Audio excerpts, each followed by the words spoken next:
How do you describe your relationship with Joe Budden?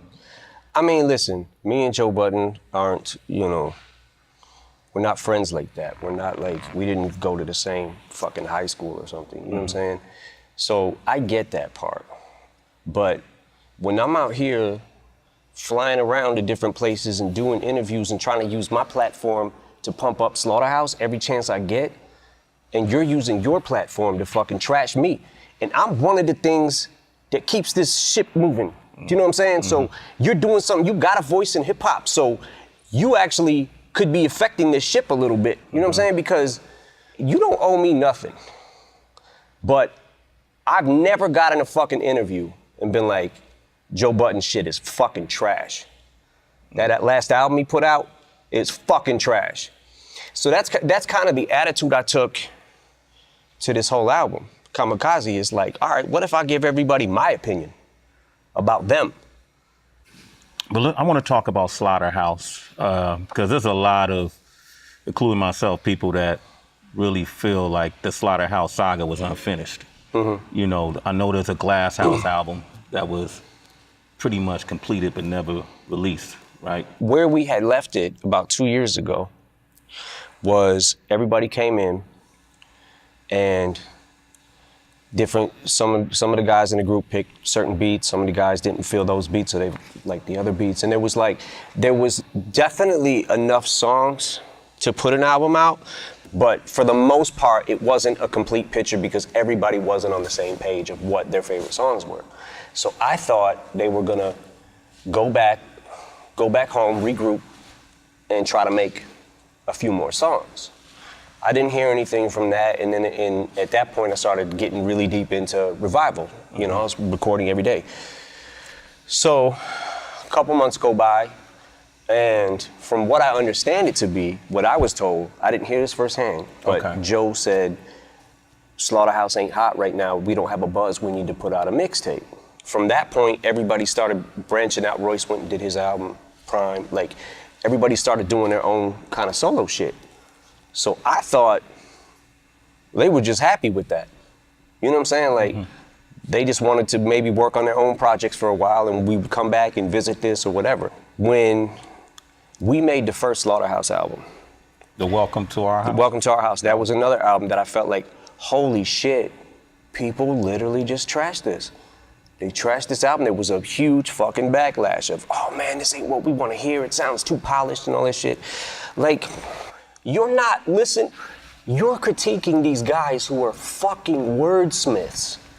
Do you know what I'm saying? Like, so there's a certain type of person that, oh man, I only like the beats. There's a certain type of person that will lean towards lyrics more. There's a certain type of person that will lean towards a voice more, they like better. You know what I'm saying? Like, everybody leans towards their own thing, but I was just like, holy shit.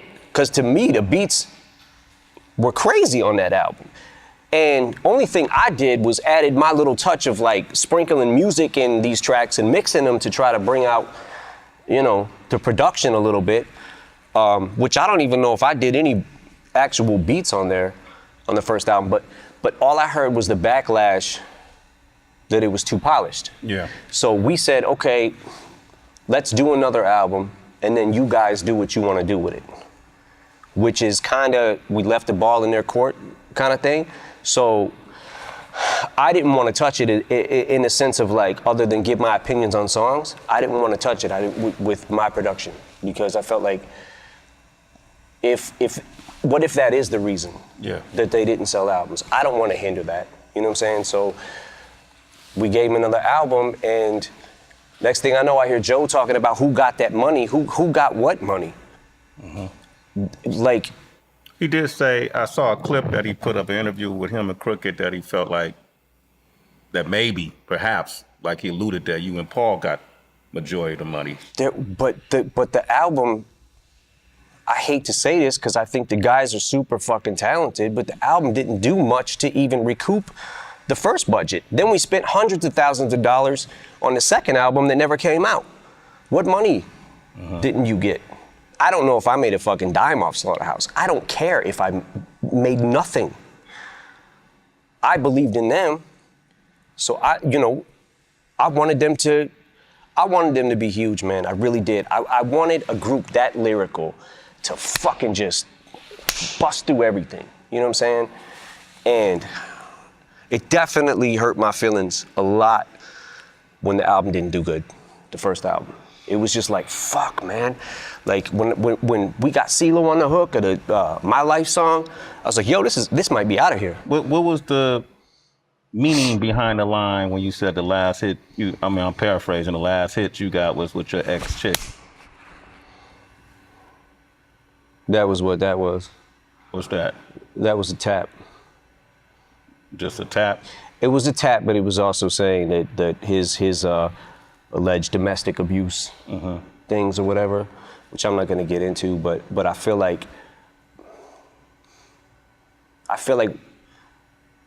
the reason I had to do that is because, like I said, there's a fine line between saying, you know what, this guy's really been cool to me. He's helped me out and tried to help out on many occasions. So I'm not gonna go in on Untouchable like that.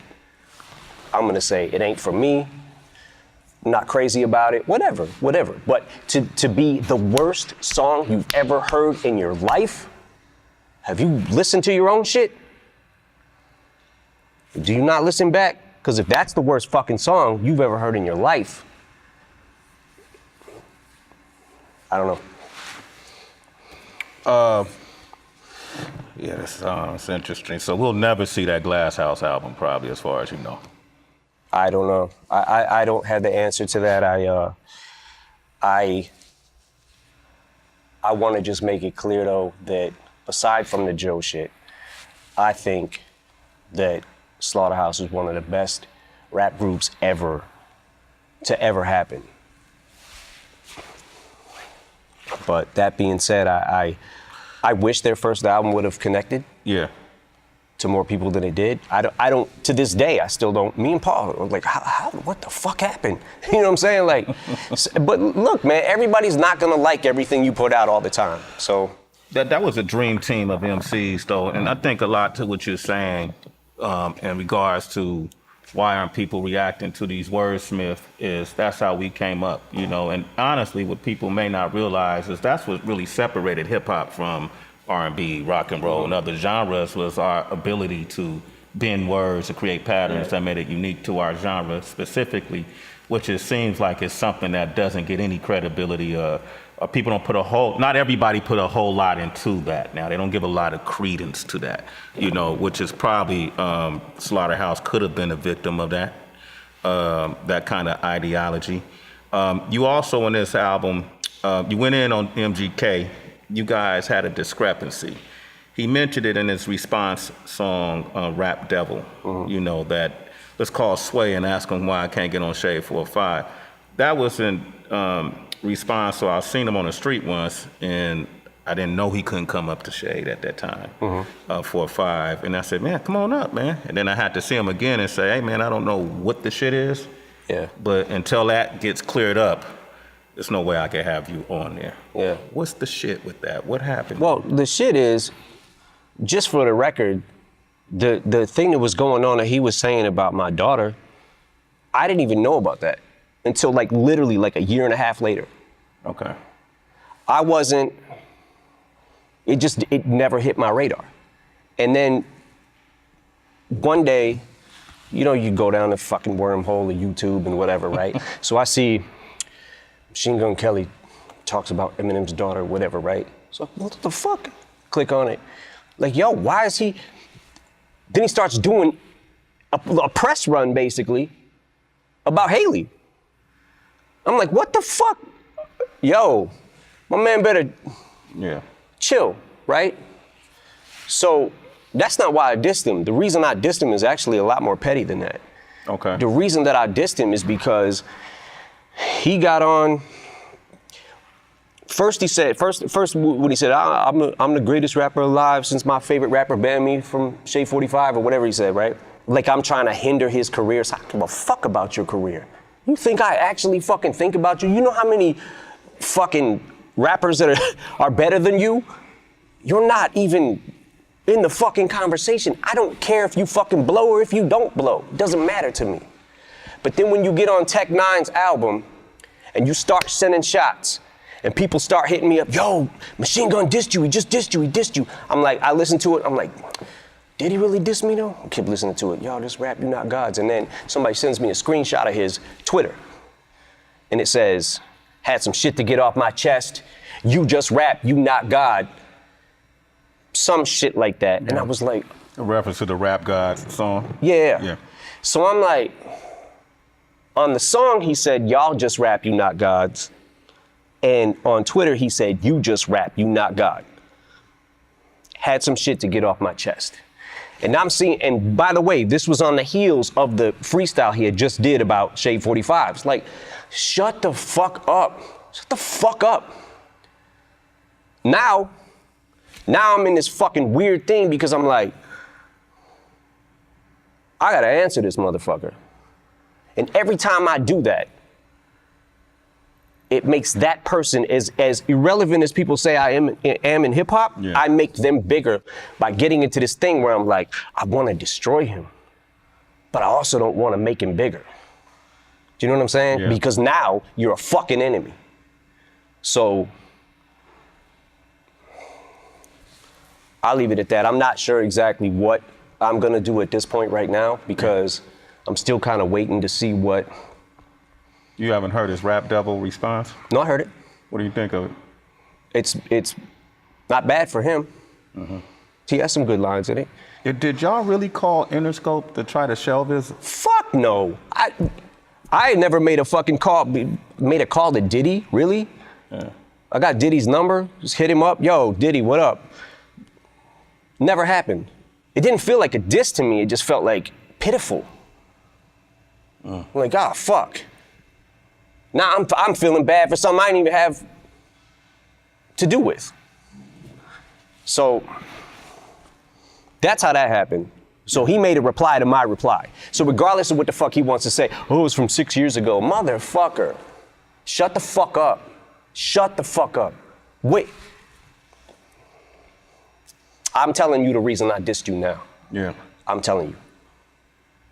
And I'm gonna sit back and I'm gonna wait for a second just to see, because if people start firing off and I try to answer every fucking body that I dissed on Kamikaze or had words about, I'm gonna be going the next 5 fucking years making diss song after diss song. You know what I'm saying? So, yeah.